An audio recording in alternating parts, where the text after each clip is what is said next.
ቃል የኢትዮጵያን ማንሰራራት ከሚያበስሩት መሪ ቃሎች አንዱ ነው። ኢትዮጵያ ባለብዙ ጸጋና ባለብዙ እሴት ሀገር ናት። ባለብዙ ጸጋና ባለብዙ እሴት የሆነ ሀገር ደግሞ ዋና መታወቂያው አምራችነት ነው።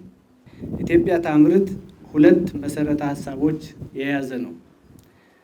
በአንድ በኩል ከውጭ የሚመጣውን ግብዓትና ሸቀጥ በሀገር ውስጥ ምርት መተካት ነው። ሁለተኛው ደግሞ ኢትዮጵያ ብዝሃ ምርት እንዲኖራትና የኢትዮጵያ ምርቶች የዓለም ገበያዎችን እንዲያጥለቀልቁ ማድረግ ነው። አምራችነት ደግሞ በዋናነት ሰላምን አጥብቆ ይፈልጋታል። አምራችነትና ሰላም እጅግ የተሳሰሩ መሆናቸውን ደሴና ኮምቦልቻ ምስክሮች ናቸው። መንግስት ትናንትም ዛሬም ነገም ለሰላምና ይቅርታ በሩ ክፍት ነው።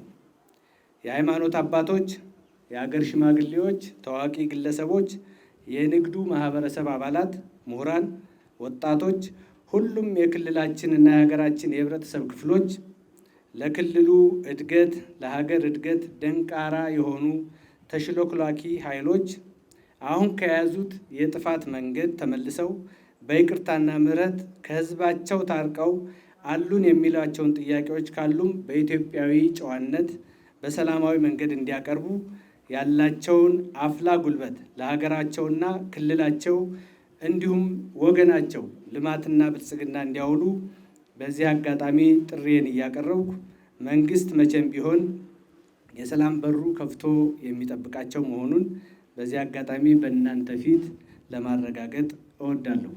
ጊዜው የማምረቻ እንጂ የመሻኮቻም አይደለምና፣ ጊዜው የጫካ ፕሮጀክት እንጂ የጫካ ተኩስ አይደለምና፣ ጊዜው የኢትዮጵያ ብልጽግና እንጂ የድንቁርናም አይደለምና፣ ጊዜው ሰርቶ አምርቶ የመለወጥ እንጂ የሰው ሀብት የመቀማት እና ሳይበሉ የመጥፋት አይደለምና፣ ይሄ ደግሞ የደሴና የኮምቦልቻ ህዝብ አረጋግጦልናልና በጣም በኢፌዴሪ መንግስትና በራሴ ስም ማመስገን እፈልጋለሁ።